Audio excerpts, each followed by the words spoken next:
Welcome to this episode of Gender Equality Talks, or GE Talks, as we call them, in the lead up to the International Conference on Family Planning, which is taking place this month in Thailand. Our special guest for today is Mina Barling, Director, External Relations Division at the International Planned Parenthood Federation, or IPPF as we call it. She is also part of the IPPF Directors Leadership Team and carries with her a wealth of senior level experience in sexual and reproductive health and rights. She has worked on critical areas of policy and legislative reforms relating to women's reproductive rights. Mina has experience of working in Australia, Cambodia, China, Timor-Leste, USA, and the UK across the government, for-profit, and not-for-profit sectors. Welcome, Mina, and thanks for finding time to be here with us today. Thanks for your time.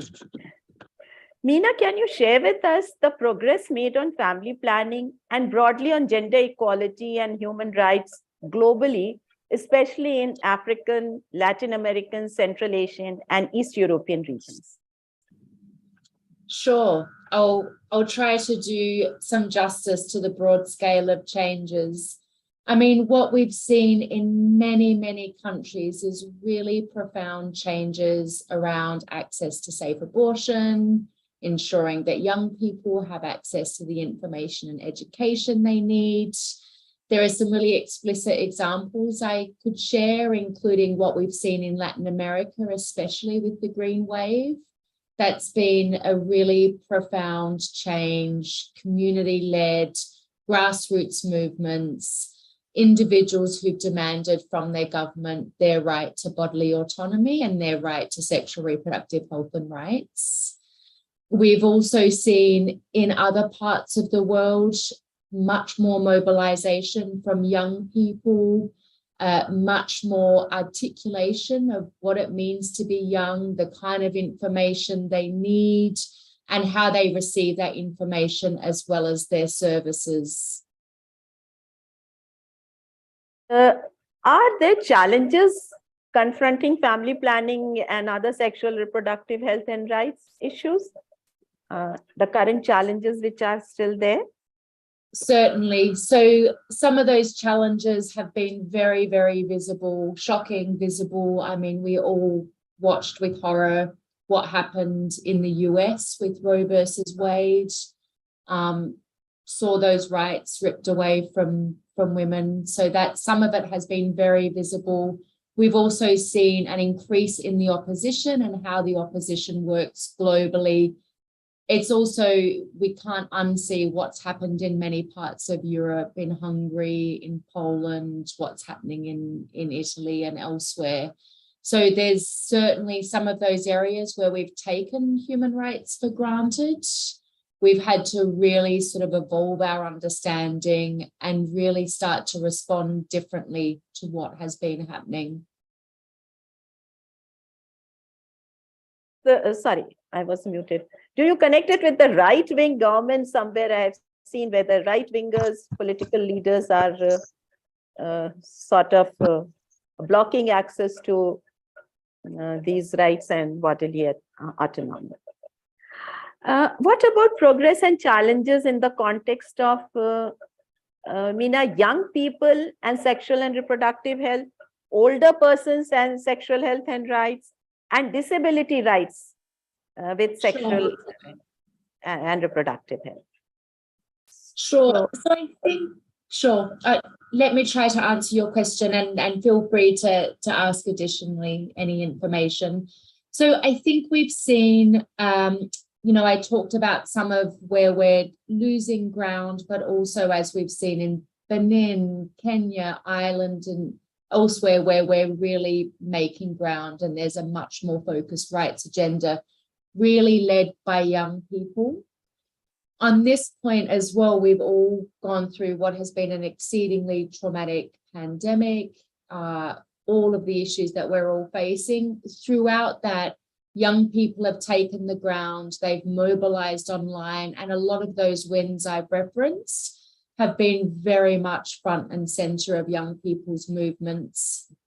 and they intersect in really profoundly different ways than they have historically. So if we look at what happened with Me Too, Aid To, Black Lives Matter, and others, a lot of those fights have been taken online. They're cross-border. The idea of sort of activation within a country is less profound than it was as we see it go online. And so a lot of the tools that young people are using, a lot of the demands and what they're asking for, we're seeing that cross-border in a really, really profound way. We're also seeing that the language that young people use has changed and it's evolved. We recently did a really substantive piece of work. I think we worked with about 4 million young people trying to get a sense of the language and how young people are speaking about sexual reproductive health and rights and justice. And that is a very different language. It sounds very different to what we're talking about here, to what you'll see in a lot of the technical papers coming up at ICFP. And it's a real moment for us to sort of consider what that means and reflect on that changing language, and for us to be more open and sort of learn about the way that not just young people see their sexual rights, but also how they speak about them. The point you raise on disability is a really important point. And I think what I would say is what we've seen, again, a lot of these movements, which have been really mobilized with a lot of young people, if we look at Black Lives Matter and the anti-racism movement, we're seeing much more connected intersections. So intersectionality is very much the way that young people work, the way that they organize. And so that the anti-racism movements especially, I think, have sort of recreated new context and recreated space for the disability rights movement and other intersected movements, especially as they relate to LGBTQI movements and others. So we're seeing a much more holistic sort of response and approach, and a much sort of wider and self-aware way of understanding our own human rights and the way that young people make sense of them.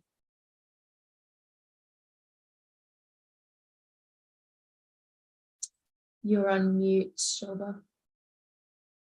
Very sorry, Mina. What about older persons and their sexual health and rights? Any challenges on that front? Certainly.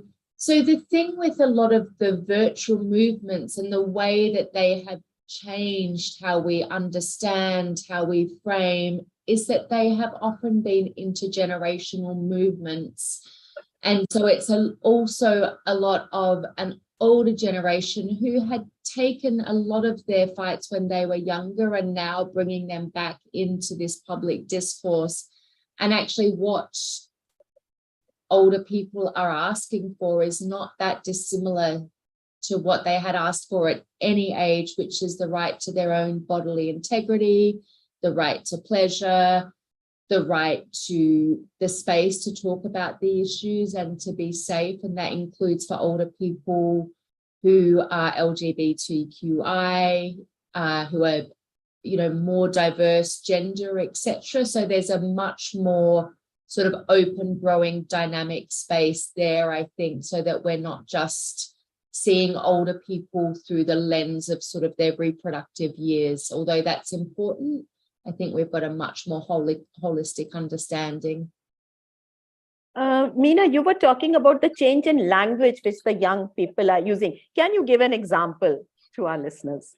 Any example about that change?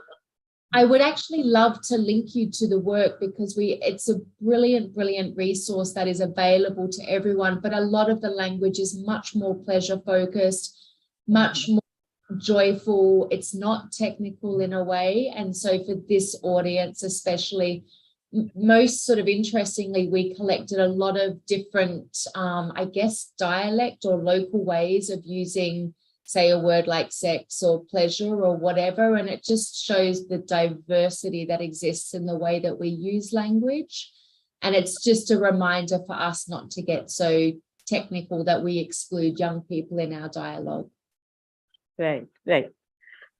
Do you see this rising antimicrobial resistance or drug resistance as a major challenge in the context of family planning and sexual and reproductive health?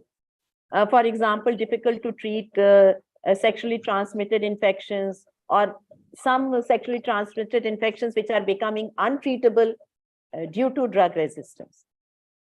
So AMR, or what we call antimicrobial resistance, yes. Exactly. So we certainly are seeing cases of AMR, especially as it relates to gonorrhea, syphilis, etc. That the approach hasn't changed so much in that it still is about prevention of STIs, and that still remains the gold standard, use of condoms, etc., evidence-based approaches.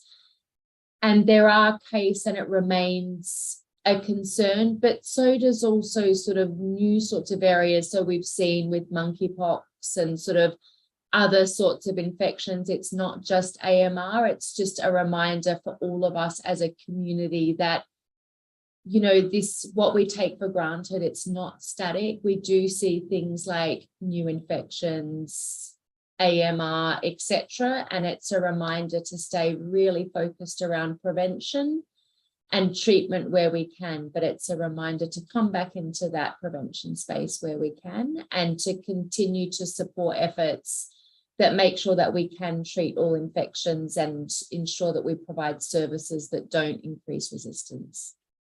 Yes, I think we have really hit the nail on the wall when you talk of prevention, because very often we see that prevention takes a backseat. And yes, treatment is important, but the first step is leave no space for treatment. Do not get infected. So prevention, I think that is a focus area which you have really focused on. What is the way? Yes, please. Oh, and but just that we do realize that infections do happen. It's, you know, part of living, that sometimes, you know, people, and that's fine as well, but it's also just the reminder. Yes, yeah.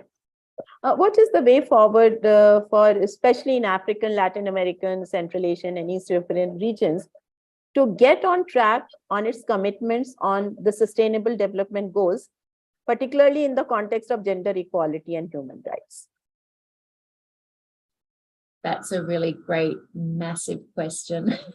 So I think what really, where the dialogue has been focused, especially coming out of the pandemic, where we saw a lot more increased violence in almost every setting. We saw women, non-binary people were experiencing higher levels of violence. And so the work around ensuring that perpetrators remain accountable, that there's less violence, remains really, really critical to reaching those goals. But also, I would say for us as a community, of course, it's about making sure that we're showing up in a way that is really relevant. And so if we're really serious about reaching those goals, we have to ask ourselves the harder questions. Are we reaching the right population groups? Are we, you know, acting on our commitments and our promises for more marginalized groups? How are we showing up for sex workers, for LGBTQI communities, for those with increased vulnerability because of the way that the services are structured? So if we want to reach those goals and make sure that human rights is sort of the path that we travel well, let's ask ourselves and let's show up in a way that is meaningful and makes a difference for those communities most at need, and make sure that we don't slip into this sort of easier family planning space for bigger populations. We have made brilliant progress and we need to keep making progress, but we have made progress there. Let's really start exploring those areas where we've done less well than we would have liked.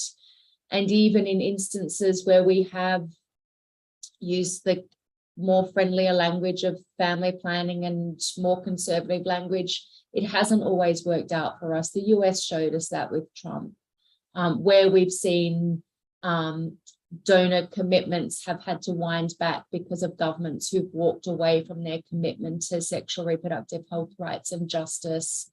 That's where we're not making progress. And that's where we as a community, we need to ask the commitment makers to please show up and do what we've committed to and promised to, and to make sure that we serve those people that really do rely on us, and we've committed to serving those populations.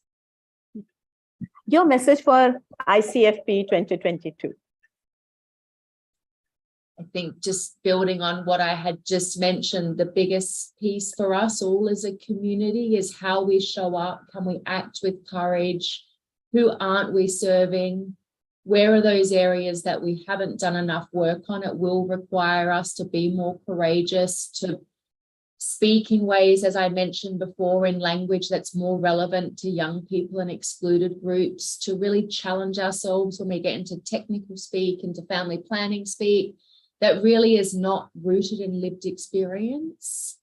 So if we can all just show up in a way that really better connects us to the people that we need to do a better job for, and that we've remained committed for in advancing sexual reproductive health rights and justice. Okay, thank you. And with this, we come to the close of today's conversation with Mina Barling, Director of External Relations Division at IPPF. My sincere thanks to you, Mina, for sharing your valuable insights on the status of sexual and reproductive health and rights across so many regions and the way forward. Unless we ensure gender equality and human rights for all people of all sexual orientations and gender identities, we will not be able to deliver on Agenda 2030. And Mina has shown that clearly in her conversation. So we must join hands to create a socially just and ecologically sustainable world order for everyone. And this, as we at CNS believe, can only be a feminist world order. And by feminist word, feminism is not the opposite of patriarchy, but it is about sharing and caring. And that is the world we hope for. Thank you very much for being with us today. Namaste, and have a good day and stay healthy.